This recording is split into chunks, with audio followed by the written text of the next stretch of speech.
Assalamualaikum warahmatullahi wabarakatuh. Waalaikumsalam warahmatullahi wabarakatuh. Jumpa lagi bersama kita di program acara Sering Sharing. Sharing ringan, biar nggak ada yang keberatan. Alhamdulillah siang hari ini kita kedatangan tamu yang sangat luar biasa. Beliau ini seorang akademisi, kemudian dosen dan juga pemerhati masalah bangsa, serta motivator Islami. Siapa lagi kalau bukan Al-Ustadz Mabrur Inwan MAG. Sehat Ustadz ya? Alhamdulillah sehat Ustadz. Masya Allah, di tengah kesibukan beliau, hari ini beliau menyempatkan hadir demi ramenya atau meramaikan konten kita yang sudah hampir satu pekan ini kita nggak ini Ustadz, apa namanya? Lama kita nggak ngopi. Lama nggak ngopi juga, nggak ngobrol perkara apa aja, bukan ngobrol perkara iman. Dan bahasan kita hari ini mungkin lebih spesifik tentang Islamofobia Ustadz. Karena kan kadang-kadang banyak orang muslim itu yang justru tidak bangga dengan kemuslimannya dan bahkan menjadi muslim itu banyak kekhawatiran. Nah, ini sebenarnya kalau boleh tahu tuh Islamofobia itu seperti apa dan apa penyebabnya? Pak Ustaz. Terima kasih Ustaz. Salam sahabat Ar-Ridho. Ini adalah obrolan yang menarik, apalagi dipandu dengan Ustaz Istajib. Kalau kita lihat, saya masuk pada aspek sejarah dulu ya. Awal mula Islamofobia itu sebenarnya kan berkembang di dunia barat. Ketika banyak umat Islam kemudian imigran ke Eropa misalkan di Inggris, akhirnya isu itu muncul yang melekat kepada umat Islam bahwa Islam itu radikal, Islam itu teroris. Dan itu semakin menguatkan ketika tahun 2001 kalau nggak salah di Amerika, ledakan bom itu, dan disitulah kemudian makin santer diberitakan bahwa Islam itu teroris, Islam itu radikal, dan sebagainya. Yang berbahaya adalah, kalau kita lihat di negara Eropa misalkan, itu kan umat Islam minoritas. Jadi mereka mendapatkan label itu karena bukan Islamnya sebenarnya. Ada sebagian oknum yang membawa atas nama baju agama, tapi dengan cara kekerasan. Nah, kita tarik ke Indonesia sebagai, apa ya, pemeluk agama Islam terbesar di dunia. Ini yang berbahaya karena virus itu agaknya mulai terjadi pada diri kita. Kalau kita lihat misalkan Islamofobia itu kan ada rasa takut, ada rasa curiga, selalu ada prasangka negatif terhadap sesama kita umat Islam. Jadi kalau orang memakai simbol-simbol keagamaan misalkan, itu diduga jangan-jangan dia teroris, dia radikal, dia dan sebagainya, hal-hal yang melekat. Jadi sebenarnya Islamofobia itu kecurigaan yang muncul baik dalam bentuk sikap, cara pandang terhadap orang lain. Kira-kira gambarannya itu, Ustaz. Lalu sebenarnya yang menjadi pemicu utama kalau misalkan di Indonesia ini seperti apa sih? Karena kalau kita lihat kan bahkan sekarang ini masjidnya beralih fungsi gitu kan, seolah-olah masjid itu yang harusnya mendatangkan kedamaian, kemudian banyak orang di sana membuka banyak peradaban, tapi justru menjadi apa ya, suburnya ujaran-ujaran kebencian gitu kan. Ini sebenarnya bagaimana kemudian kita memandang hal ini, Ustaz? Nah, saya mau lihat itu tren Islamofobia ini ya. Kenapa kemudian pemicunya itu semakin berkembang? Paling tidak ada dua hal yang kita bisa lihat dalam teori sosial dan teori komunikasi. Tentu saya lebih paham di teori komunikasi ya. Pertama, kalau kita lihat apa yang disebut dengan konstruksi sosial. Sekarang ini, kenapa cara berpikir orang ada sentimen terhadap Islam itu, sehingga ada kebencian, ini karena dipengaruhi oleh perkembangan dunia digital yang semakin luas. Jadi kalau kita lihat kaitannya komunikasi dengan teori konstruksi sosial, apa yang sering diberitakan, itu ternyata memicu cara pandang seseorang bahwa itulah Islam yang radikal, itulah Islam yang tidak toleran. Sehingga kadang kita sesama umat Islam sendiri itu, kita sering menaruh rasa kebencian. Ini yang berbahaya. Rasa kebencian, rasa curiga yang berlebihan besar, bahwa dia adalah orang yang teroris misalkan. Dia tidak toleran. Padahal apa yang dipersepsikan, belum tentu hal demikian.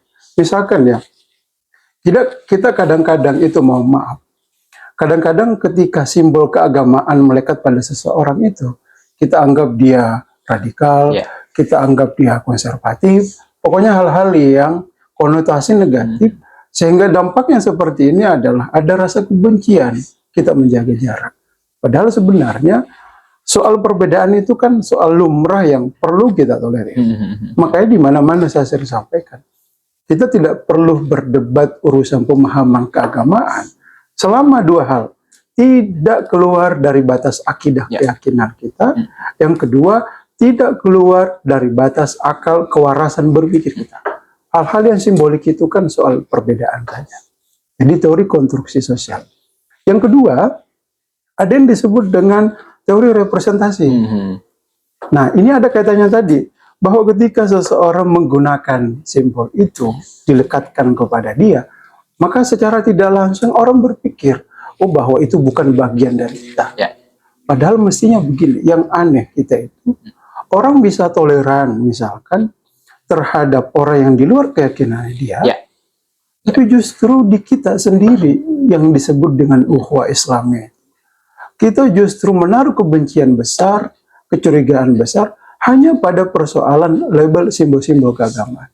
Padahal kalau kita lihat tarik dalam konteks besar negara kita, kan ada unsur kebebasan beragama yang diberikan kepada setiap orang selama tidak bertentangan dengan nilai-nilai falsafah kemanusiaan.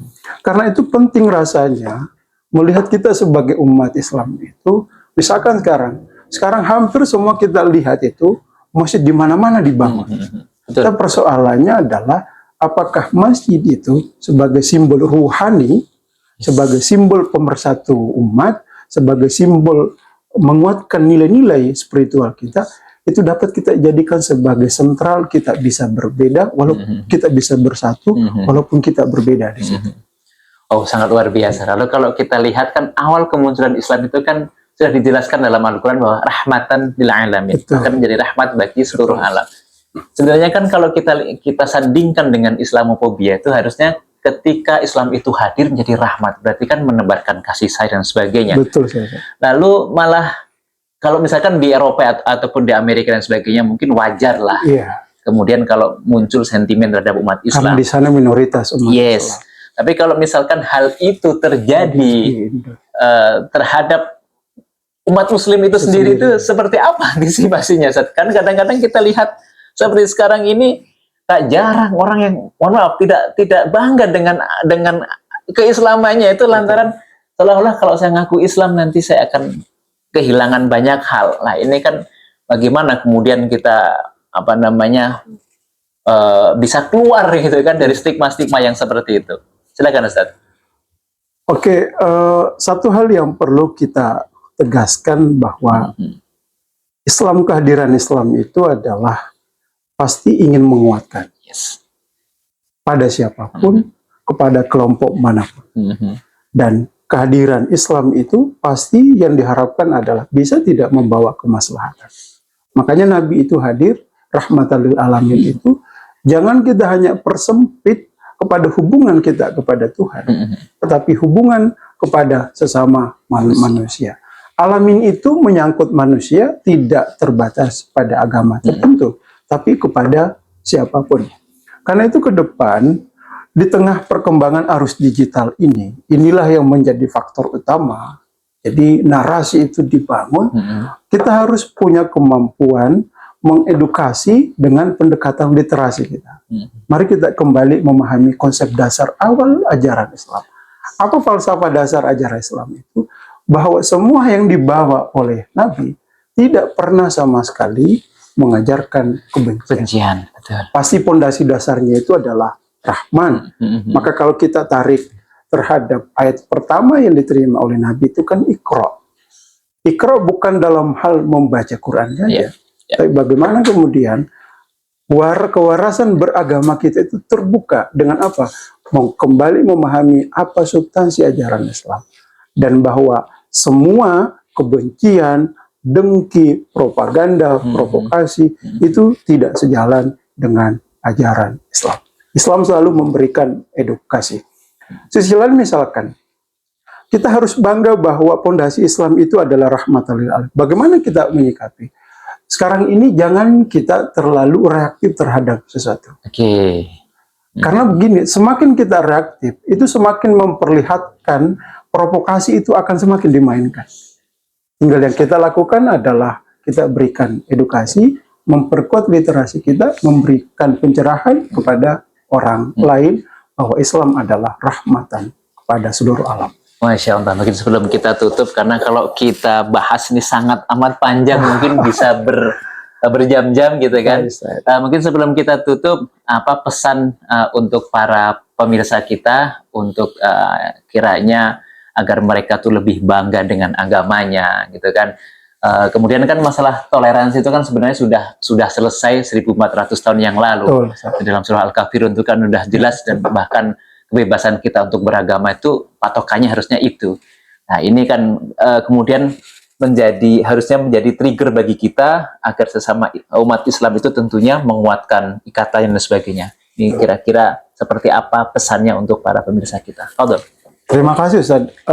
Sahabat Ridho, apa yang kita bahas hari ini adalah hal-hal yang terjadi di sekitar kita. Barangkali virus-virus itu juga sudah masuk ke dalam diri kita tanpa kita sadari. Satu hal di dalam beragama, bahwa salah satu kesempurnaan kita beragama kalau kita selesai dengan diri kita sendiri. Bagaimana caranya? Jangan menaruh kebencian terhadap orang lain. Tentu itu akan bermula dari kita. Sehingga kewarasan beragama di dalam Islam itu sangat ditekankan. Kenapa Tuhan misalkan memberikan kita akal sehat? Itu sebenarnya itu cara Tuhan memberikan kita ruang untuk selalu memikirkan, selalu belajar, selalu merenung atas apa yang terjadi pada lingkungan kita. Sehingga dua hal inilah, akal kita, hati kita. Kalau akal kita tidak digunakan beragama dengan sebaik-baiknya, hanya menggunakan hati saja, emosional saja, maka disitulah awal mula kita akan gampang mengkafirkan orang, tidak toleran dengan orang lain. Akal dan hati pertanda kita manusia. Semakin kita menggunakan akal, hati kita dengan baik, lapang dada dan bijak menghadapi sesuatu, menggunakan kewarasan kita, itu pertanda bahwa kita ahsani taqwim, kita adalah manusia yang diciptakan Tuhan sempurna, sesempurnanya. Wow. Itu kira-kira Ustaz. Masya Allah, sangat luar biasa. Jadi kalau bisa kita simpulkan bahwa sebenarnya Allah datangkan atau hadirkan agama itu karena sungguh manusia itu banyak keinginannya. Betul. Jadi disitulah kemudian Allah hadirkan aturan-aturan main agar kita bagaimana memperlakukan sesama manusia, memperlakukan Allah Subhanahu Wa Taala, dan juga memperlakukan alam semesta. Sehingga akal hati itulah perannya di situ. Yes, dan tentu jika kita mengaku beragama Islam, harusnya orang yang di sekeliling kita merasa tentram. Betul. Dan jika kita mengaku orang yang beriman, harusnya orang yang berada di sekeliling kita merasa aman. Betul. Dan mungkin bisa kita simpulkan juga bahwa mungkin orang lain itu tidak akan pernah mengingat apa yang kita katakan, tapi mereka akan selalu mengingat bagaimana mereka diperlakukan. Mudah-mudahan yang sedikit ini senantiasa mendatangkan kebermanfaatan untuk kita semua. Tetap pantengin terus program acara kita, sering ringan biar gak ada yang keberatan. Assalamualaikum warahmatullahi wabarakatuh. Jangan lupa ngopi ya. Ngopi dulu.